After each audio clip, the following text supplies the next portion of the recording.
السلام علیکم رحمۃ اللہ وبرکاتہ۔ خیر مقدم ہے آپ کا فدانامے میں۔ سید الاولیاء، سند الاتقیاء، رئیس الصوفیاء، جامع الکمالات، عارف باللہ، واصل باللہ، نادر الوجود، حضرت صاحب الیقین، حضرت خواجہ سلیم چشتی رحمہ اللہ علیہ کا ذکر خیر آپ کے سامنے کر رہے ہیں۔ سلیم چشتی کمالات علمیہ و روحانیہ میں اپنی مثال آپ تھے۔ حضرت شیخ الاسلام فرید الدین گنج شکر علیہ رحمہ سے آپ کا خاندانی رشتہ تھا۔ آپ حضرت گنج شکر کے روحانی کمالات کے مظہر تھے۔ آپ کے تصرف اور کرامات کا ہر طرف چرچا ہوتا تھا۔ آپ کو ہی سکری کے بیابان و جنگلات و غاروں میں اقامت کرتے تھے، لیکن اس کے باوجود مخلوق خدا کا ایک جم غفیر آپ کی خدمت میں ہمہ وقت حاضر رہتا۔ آپ نے اس جنگل کو اپنی ریاضت اور عبادت کے برکت سے مخلوق خدا کے دلوں کی تسکین کا سامان بنا دیا۔ جہاں بھی آپ تشریف لے جاتے، آپ کی ذات مرجع خلائق بن جاتی۔ جب آپ حرمین شریفین تشریف لے گئے تو عرب شریف میں آپ شیخ الہند کے نام سے معروف ہو گئے۔ تمام عمر روزے سے رہے اور بے انتہا عبادت و ریاضت کرتے رہے۔ آپ کی مشقتیں دیکھ کر حضرت بابا فرید الدین گنج شکر کے مجاہدات شاقہ کی یاد تازہ ہو جاتی۔ ابتدائی ایام جوانی میں مجاہدین جیسا لباس زیب تن فرماتے تھے۔ آپ کا اصل نام شیخ سلیم چشتی، لقب عرب میں آپ کو شیخ الہند کے لقب سے پکارا جاتا ہے۔ آپ حضرت بابا فرید الدین گنج شکر کی اولاد سے ہیں۔ آپ کی والدہ کا نام بی بی احد ہے اور آپ کے آبا و اجداد اجو دہن سے ہجرت کر کے لدھیانہ آ گئے۔ کچھ عرصہ لدھیانہ میں رہے، پھر دہلی میں سکونت پذیر ہوئے۔ جب آپ کے والدین دہلی سے ترک سکونت کر کے فتح پور سکری میں آئے تو آپ بھی وہیں رہنے لگے۔ آپ کی ولادت باسعادت 897 ہجری مطابق 1492 کو دہلی کے اس وقت کے مجلس سرائے علاء الدین زندہ پیر میں ہوئی۔ آپ نے پیدا ہوتے ہی سجدہ کیا۔ آپ کی پیشانی میں دھان کا ایک دانہ چبھ گیا۔ اس کا نشان آپ کی پیشانی پر تاعمر رہا۔ ایک بار اس واقعے کا ذکر کرتے ہوئے آپ نے فرمایا کہ دھان کے دانے چبھنے سے کافی تکلیف ہوتی تھی۔ اس کو نکالنا چاہا، لیکن اس کو اس خیال سے نہیں نکالا کہ لوگوں میں اس بات کا چرچا ہوگا۔ ابھی آپ کم عمر ہی تھے کہ سر سے والدین کا سایہ اٹھ گیا۔ آپ کی تعلیم و تربیت آپ کے بڑے بھائی کے زیر سایہ و زیر نگرانی ہوئی۔ حضرت سلیم چشتی کے بڑے بھائی شیخ موسیٰ نے آپ کی تعلیم و تربیت پر خصوصی توجہ دی، اور جب آپ سن بلوغ کو پہنچے تو آپ نے تحصیل علم کے لیے سفر کا ارادہ کیا اور اپنے بڑے بھائی سے اجازت طلب کی۔ آپ کے بڑے بھائی نے آپ کو اجازت نہیں دی اور کہا کہ میری اولاد نہیں ہے اور میں نے تمہیں اولاد کی طرح پالا ہے، لہٰذا تمہاری جدائی مجھے برداشت نہ ہوگی۔ یہ سن کر آپ نے اپنے بڑے بھائی سے کہا کہ نا امید نہ ہونا چاہیے، آپ کے ہاں انشاءاللہ لڑکا پیدا ہوگا اور آپ کا گھر روشن ہو جائے گا۔ چنانچہ ایسا ہی ہوا۔ 9 مہینے کے بعد شیخ موسیٰ کے ہاں لڑکا پیدا ہوا۔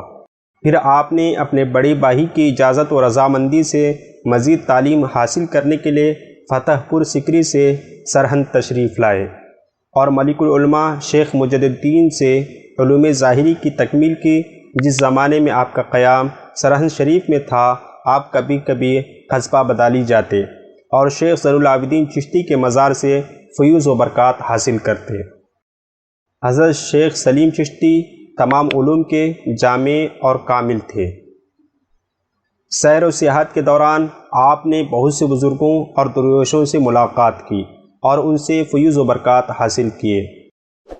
حضرت شیخ ابراہیم چشتی کے دست حق پرست پر بیعت ہوئے اور ان سے خرقہ خلافت پایا۔ حضرت شیخ سلیم چشتی صاحب علم و فضل، جامع شریعت و طریقت تھے۔ زہد و تقوی، ریاضت و مجاہدات، ترک و تجرید، تحمل بردباری میں بے مثال تھے۔ جب تک آپ بہت کمزور ضعیف نہ ہو گئے، آپ نے طے کے روزے نہیں چھوڑے۔ حضرت سلیم چشتی کو پرانا سرکہ اور ٹھنڈی ترکاریاں بہت پسند تھیں۔ ٹھنڈے پانی سے روزانہ غسل فرماتے تھے۔ کیسی ہی سردی ہو، آپ کے لباس میں کبھی کوئی تبدیلی نہیں آئی۔ جاڑے کے موسم میں بھی باریک کپڑے زیبتن فرمایا کرتے تھے اور نماز ہمیشہ اول وقت میں پڑھتے تھے۔ آپ کی نشست بالکل امیروں اور حاکموں کی طرح تھی۔ یہی وجہ ہے کہ لوگوں کو ان باتوں سے سختی کے ساتھ روکتے تھے جو شریعت کی مخالف ہوتی تھیں۔ جب آپ محفل میں رونق افروز ہوتے تو ہر شخص پر نگاہ رکھتے، کسی کو ڈانٹتے، کسی کو نصیحت فرماتے اور کسی کو تعلیم و تلقین فرماتے۔ تعلیم سے فراغت کے بعد 1525 عیسوی کو حج کے لیے تشریف لے گئے۔ مکہ معظمہ و مدینہ طیبہ کے علاوہ بلاد اسلامیہ کی سیاحت فرماتے ہوئے ہندوستان فتح پور سکری تشریف لائے اور یہاں خانقاہ تعمیر کروائی، کنویں کھدوائے اور تلقین و ارشاد میں مصروف ہو گئے۔ حضرت سلیم چشتی نے 24 بار حج بیت اللہ کی سعادتیں حاصل کیں۔ جب آخری بار حج بیت اللہ کے لیے تشریف لے گئے تو 4 سال مکہ میں، 4 سال مدینہ منورہ میں گزارے۔ حج کے ایام میں مکے میں اور میلاد کے ایام مدینہ شریف میں گزارا کرتے تھے۔ حضرت سلیم چشتی کے معتقدین میں عمرہ و سلاطین بھی شامل تھے۔ خواص خاں جو عمرۂ کبار میں تھا، آپ سے بہت بڑی عقیدت رکھتا تھا۔ کئی بادشاہ آپ کے معتقد تھے۔ شہنشاہ سلیم شاہ جہانگیر اور اکبر آپ سے ارادت اور محبت و عقیدت رکھتے تھے اور بہت خلوص محبت اور عزت اور تعظیم و تکریم سے آپ سے پیش آتے تھے۔ بڑا مشہور واقعہ ہے کہ شہنشاہ اکبر کا کوئی لڑکا نہ تھا۔ آپ سے دعاؤں کے لیے عرض کیا۔ آپ نے مراقبہ کیا اور شہنشاہ اکبر سے کہا کہ افسوس تیری تقدیر میں کوئی بیٹا نہیں ہے۔ شہنشاہ اکبر نے یہ سن کر آپ سے عرض کیا، چونکہ میری تقدیر میں بیٹا نہیں ہے، اسی لیے تو آپ کے دربار پر حاضر ہوا ہوں۔ آپ دعا کیجئے، یعنی اگر تقدیر میں ہوتا تو ویسے ہی مل جاتا، آپ کی بارگاہ میں آنے کا کیا فائدہ۔ تو آپ شہنشاہ کے جواب سے خوش ہوئے اور تھوڑی دیر مراقبہ فرمایا اور پھر فرمایا، اس ملک میں راجپوتوں کی حکومت بہت عرصے تک رہے گی۔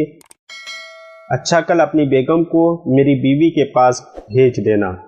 دوسرے دن جب بادشاہ کی بیگم آپ کے یہاں آئی تو آپ نے اہلیہ محترمہ کو رانی کی پشت سے پشت ملا کر بیٹھنے کا حکم دیا۔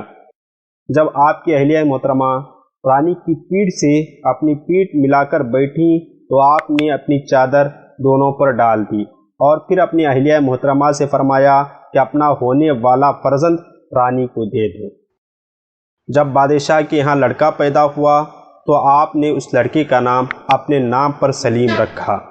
شہزادہ سلیم آپ کو شیخو بابا کہا کرتا تھا اور شہزادہ سلیم اپنے والد شہنشاہ اکبر کے انتقال کے بعد تخت و تاج کا مالک ہوا اور جہانگیر کے لقب سے مشہور ہوا۔ اکبر نے شہر فتح پور آپ کے عقیدت میں تعمیر کرایا تھا اور اس وقت اس کی مثال دنیا میں نہیں ملتی تھی۔ اس وقت بھی اس کے اکثر تعمیرات اپنی خوبصورتی اور بلا کی چاشنی اور فن تعمیر کا شاہکار رہنے کی وجہ سے عالمی ورثہ قرار دی جا چکی ہیں۔ ایک مرتبہ کا واقعہ ہے کہ حضرت شیخ سلیم چشتی علیہ الرحمہ حجرے سے نماز کے لیے مسجد جا رہے تھے کہ ایک فقیر کو دیکھا کہ سو رہا ہے۔ آپ نے اس کو جگایا اور اس سے فرمایا، فقیروں کو کسی سے لڑنا نہیں چاہیے۔ وہ فقیر یہ سن کر شرمندہ ہوا اور اقرار کیا کہ واقعی وہ خواب میں کسی سے لڑ رہا تھا۔ آپ نے فتح پور سکری کے لوگوں سے شاہی عمارت تعمیر ہونے سے 15 سال قبل فرمایا تھا کہ لوگوں کو چاہیے مکانات کشادہ بنا لے ورنہ پھر جگہ نہیں ملے گی۔ حضرت شیخ سلیم چشتی کا وصال 29 رمضان المبارک 979 ہجری بمطابق ماہ فروری 1572 کو فتح پور سکری میں ہوا اور آپ کا عالیشان مزار مبارک فتح پور سکری میں مرجع خلائق ہے۔ اللہ رب العزت کی حضرت شیخ سلیم چشتی پر بے شمار رحمتیں نازل ہو اور ان کے توسل سے ہمارے گناہ معاف ہو۔ انشاءاللہ ملتے ہیں اگلی ویڈیو میں۔ آپ اپنے اور اپنے پیاروں کا خاص خیال رکھیں۔ السلام علیکم۔